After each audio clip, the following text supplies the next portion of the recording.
What is going on, beautiful and exotic women of the world? Today, I want to discuss the "you think you're all that" argument. And this is something that is a common theme in a lot of exotical and beautiful women's lives.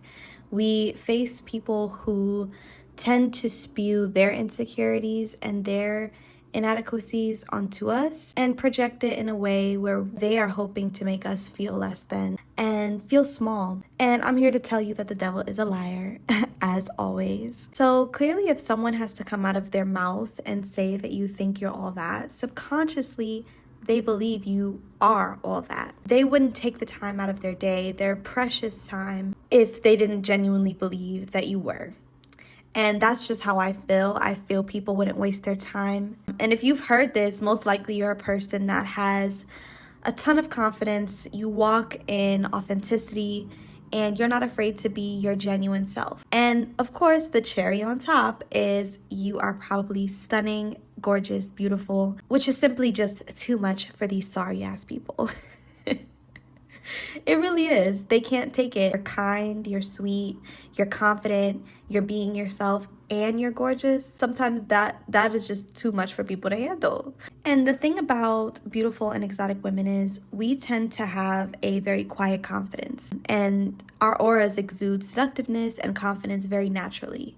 It's not something that's forced. It's something that we naturally have, and people love to chip away at that any way they can because it makes them feel uncomfortable. It makes them feel insecure. But like I said in previous videos, other people's insecurities and shortcomings have nothing to do with us and everything to do with them. But unfortunately, because they are spiritually sloppy and emotionally sloppy, they will make their problems your problem. They hate on the charm and the charisma and just the light that exudes from us. And I have experienced people telling me that I'm not all that, or you think you're all that, very often. I can probably remember instances all the way back to elementary school where I had a little boyfriend. I wouldn't call him an actual boyfriend because when you're young, that's not a real relationship, obviously. But I had a little boyfriend in 5th grade. And I remember there was this girl who, for context, she was very phony. And I knew it, other people knew it. But for some reason, she had this way about making herself seem innocent to people. And of course, people who are idiots and people who can't tell when someone's not being genuine, those people usually are swindled by people like this girl. And I was one of those children who I had the gift of discernment very young, and I could see through people and their nonsense. And I could tell that she was phony, and she knew that I knew. So when it came to me, she never put on that act or put on that show. She would oftentimes put on this baby voice so that people would kind of like treat her like an innocent little child. And it was a tactic, a manipulation tactic to get what she wanted from people. But I saw through that mess.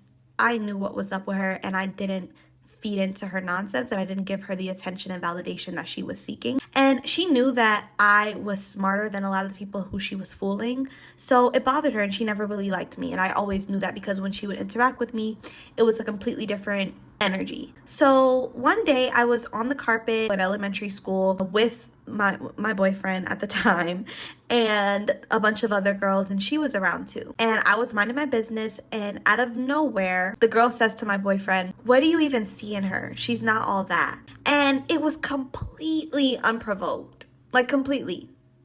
And I remember it just got quiet in the room and everyone was looking, and the boy looked at me and kind of looked like he looked down, like he almost looked ashamed.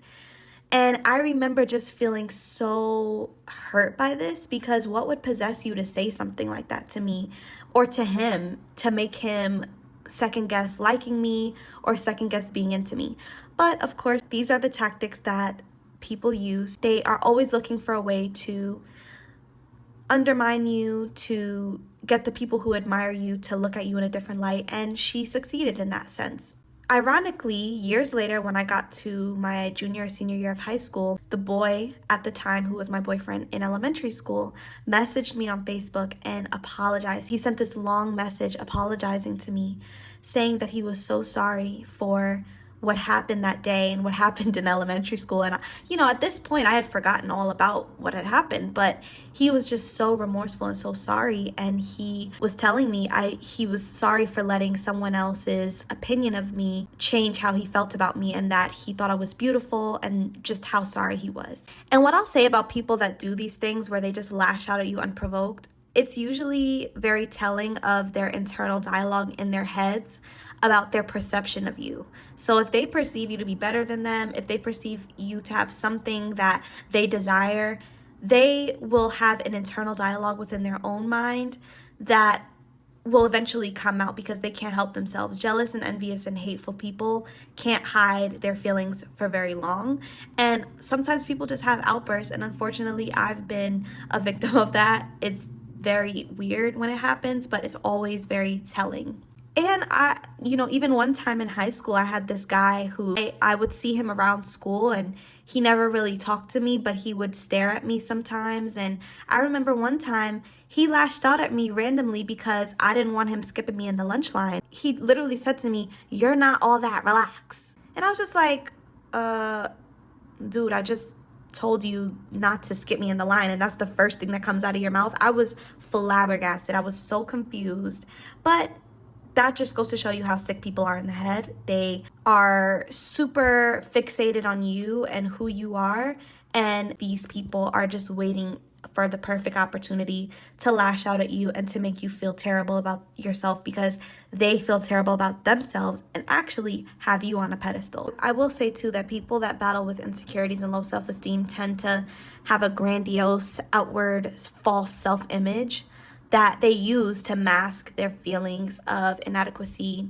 And when you trigger them in any way, shape, or form, whether you say something to them or you don't say anything to them, they will have outbursts. And it's because they fixate on you, and those outbursts will show how they really feel about you and how they really do think that you're all that. So it's very telling, and it always amuses me how people never fail to tell on themselves. It's just painfully obvious sometimes. Something about you triggers them, and that is the only reason why they would even come out of their mouth to say some of the things that they say. And I just would encourage you ladies to laugh. Always be prepared for people and their nonsense so you can have something to say back to them. Always be prepared to stand up for yourself and look out for you. So please drop some of your stories or anything that you've experienced down in the comment section. I'd love to hear what you guys have experienced or gone through, and if any of this resonated with you guys. I will also be leaving my email in the description box so that you can share some of your stories and experiences with me to be shared on this channel. Have a lovely day.